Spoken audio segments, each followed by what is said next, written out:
este libro escribes, bueno, que detonó en la pandemia. Cuéntanos un poco de qué se removió para escribir un libro como La Impostora. Bueno, durante el confinamiento, el sentimiento dominante fue la incertidumbre. Era una situación muy extraña, no sabíamos nada. En España nos confinaron casi 3 meses, pero como en el resto del mundo, la ignorancia sobre lo que estaba pasando y sobre lo que nos esperaba era absoluto. No sabíamos si podríamos volver a salir de las casas, en qué condiciones, si podríamos llegar a reunirnos con nuestros seres queridos, nuestros padres, eh, cómo había cambiado el mundo, mm, cómo sería la situación laboral, personal, familiar, amistosa. Y primero intenté canalizar ese sentimiento de incertidumbre a través de lecturas, como hizo mucha gente, La peste de Camus, el de Cameron, pues todos los libros que han tratado sobre eh, pandemias de alguna manera. Pero nada en ninguna parte encontraba algo que realmente respondiera a mi inquietud. Y de repente me di cuenta de que mm, en otra dimensión ese sentimiento de incertidumbre tan angustioso, yo lo había vivido la primera vez que traduje un libro, el inicio, ese momento de sentir que el lenguaje, mi lenguaje, el español, mi lengua, se desmoronaba, que lo perdía. Y, y de repente descubrí que a través, hablando de la traducción, podría intentar dar sentido a todo lo que nos estaba pasando. Era una idea que podía parecer loca, pero no resultó loca, porque al fin y al cabo la traducción es lo que hacemos todos desde que comenzamos a vivir. Traducir es descifrar, y lo que yo quería era descifrar lo que estaba pasando y cómo nos estábamos sintiendo. Y así fue como arrancó La Impostora. Un descifrar, pero descifrar también tu oficio, sobre todo, ¿no? Porque, ¿qué es traducir? ¿No? Reescribir, recrear. ¿Qué es? Traducir es descifrar. Y traducir, no existe una definición precisa, porque como todas las cosas que están vivas, no se pueden atrapar en un solo cajón. Pero traducir, hablando de lenguas, es intentar con la máxima fidelidad posible llevar una lengua desconocida a tu propia lengua, para que la cosmovisión de aquella lengua, su humor, su experiencia, su sentido de la vida, sea reflejado por la tuya.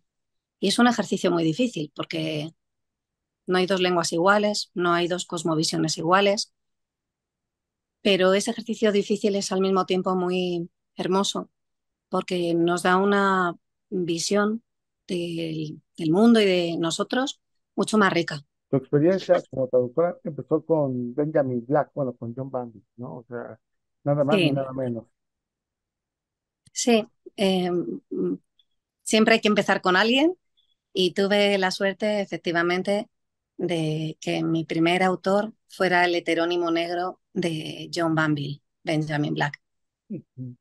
Y fue una experiencia, bueno, a partir de ahí, que, que te hizo cambiar de perspectiva y que te hizo dudar también de tu oficio, ¿no? ¿En qué sentido? ¿Cómo lo recuerdas? Y bueno, y también qué tipo de ejercicio de descifrar, como lo mencionas, es escribirlo, porque una cosa es vivirlo y otra cosa ya es pensarlo y transformarlo en un ensayo. Mm, Mientras traducía surgían muchas cosas, muchas dudas, muchas reflexiones que fueron saliendo poco a poco pues en foros, en mesas sobre la traducción, en preguntas que me hacían.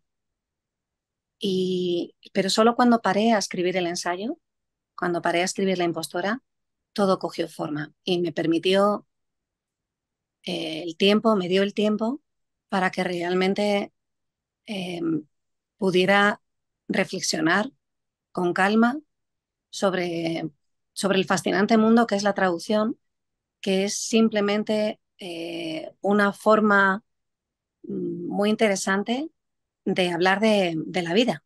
Para, muchas veces cuando uno compra como lector, pone especial atención en las traducciones de los escritores, ¿no? Los escritores, por favor.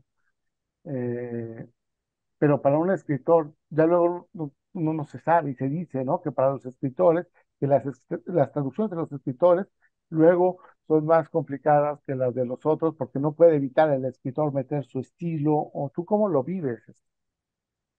Bueno, creo que cada maestrillo tiene su librillo y, y no es bueno generalizar.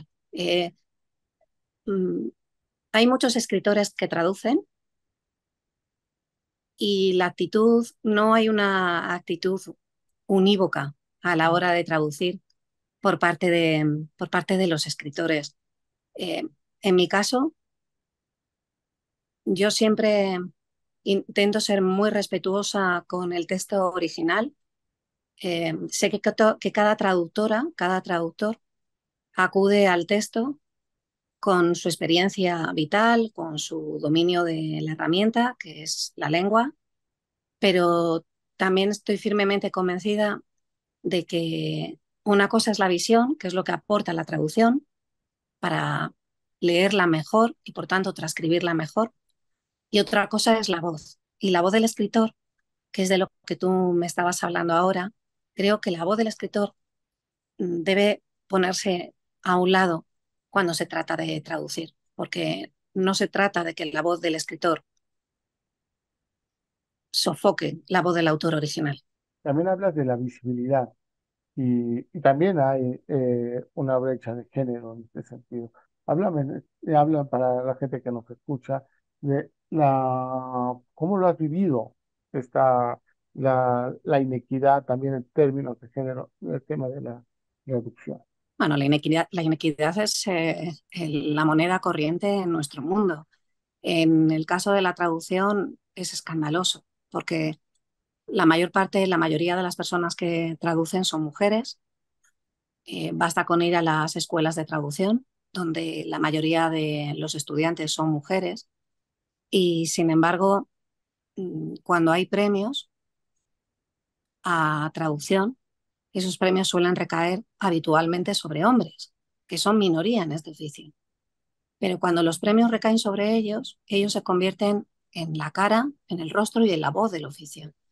Ahí hay un sesgo en los premios que incluso con la mejor intención está presente en cada acto de nuestra vida. Creo que por parte de las mujeres, por parte de las traductoras, ya se está haciendo. Es preciso reivindicar eh, que somos mayoría, reivindicar eh, la excelencia del trabajo y reivindicar, por tanto, que se nos ponga rostro y nombre. Esto está cambiando, ¿no? Parece. O sea, bueno, ya las editoriales cada vez ya, por ejemplo, el nombre de los traductores ya aparece en portada, todavía hay editoriales que no, pero bueno, muchas sí. Y también, ¿por qué las editoriales grandes son las que más reticentes a poner los nombres de los traductores?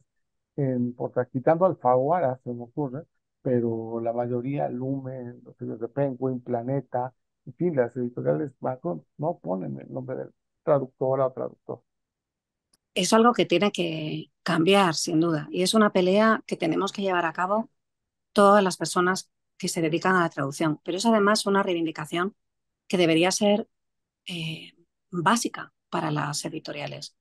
El nombre de la persona que traduce debe estar en, a la vista, debe ser visible, bien esté en la portada, como ocurre en el caso, como bien dices, de la editorial Alfaguara, bien en el canto, bien en la contra, porque el libro que está leyendo el lector, el libro traducido que lee el lector, es un libro, no es la obra original, es una versión.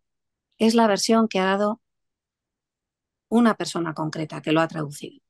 Y esa persona debe aparecer ahí, primero para que quien lee sepa que está leyendo una versión, no está leyendo la obra original.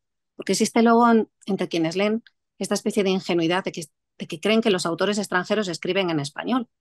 Entonces, en primer lugar, para que sepan que tienen una versión y que hay más versiones posibles. En segundo lugar, porque quien traduce tiene una responsabilidad. Y esa responsabilidad, por la excelencia o por eh, lo pésimo del trabajo, puede ser todo, tiene que estar a la vista tiene que estar a la vista de quien lee. Es un trabajo público, está hecho para los demás.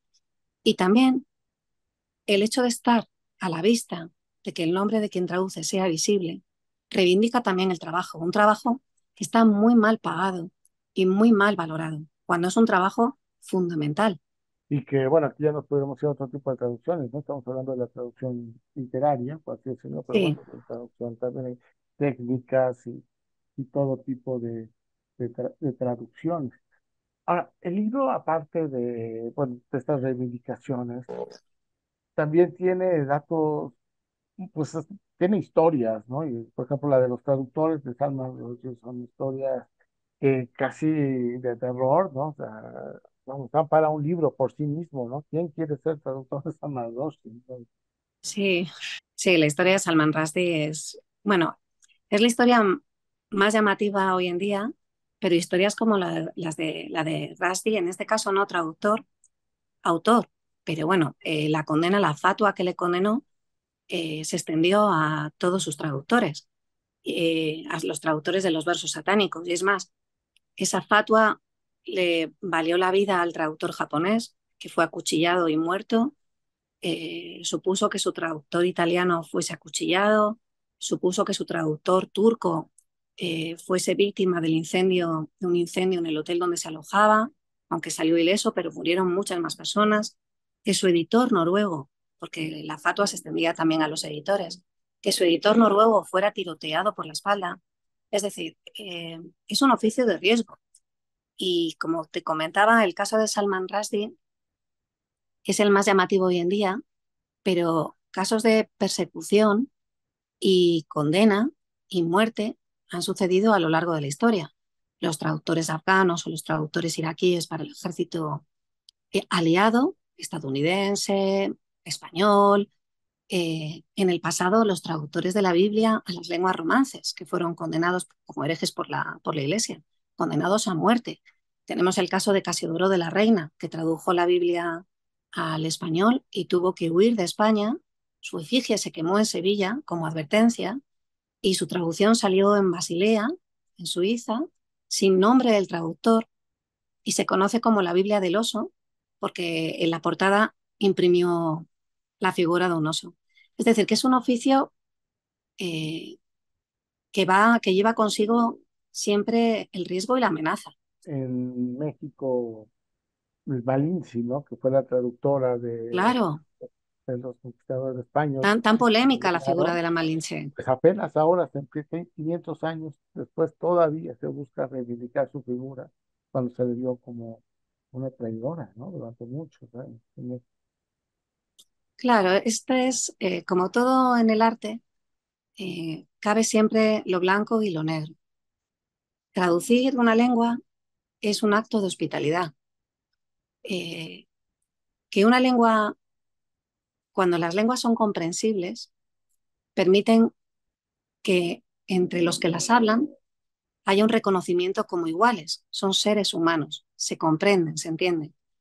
Cuando las lenguas no se entienden, cuando una lengua no es entendida, es mucho más fácil que aquellos que las hablan sean deshumanizados, sean apartados, sean maltratados. Entonces, por una parte, la comprensión de las lenguas nos equipara a todos, pero también es cierto que la comprensión de las lenguas hace que la lengua pueda ser convertida en un instrumento de agresión hacia las comunidades. Existe eso que llaman ahora el derecho a la opacidad. Muchas comunidades reivindican su derecho a que sus lenguas, comunidades minoritarias, a que sus lenguas no sean conocidas. Es Es muy interesante, es muy interesante.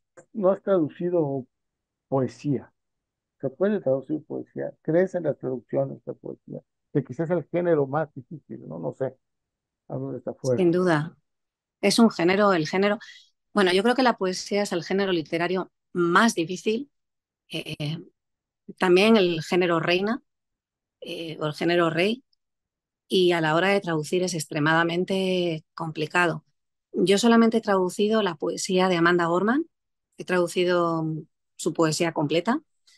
Y fue un trabajo siempre muy interesante, pero fue muy difícil.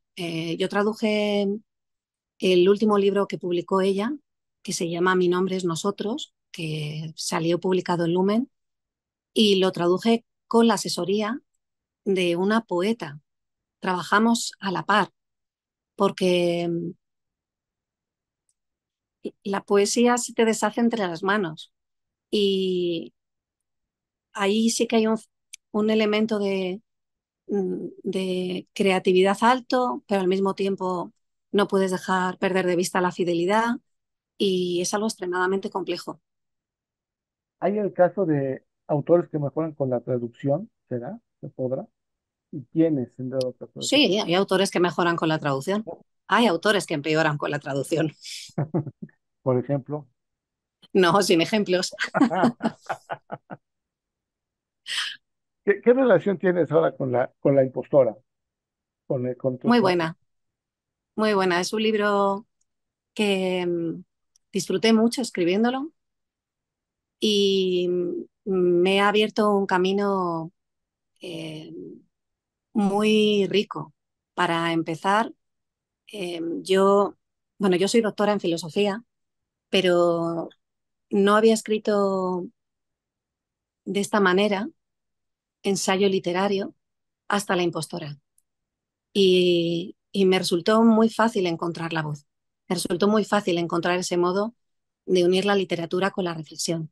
Y en eso ando. Estoy ahora mismo escribiendo otro ensayo en la línea de La impostora, ¿Eres impostora?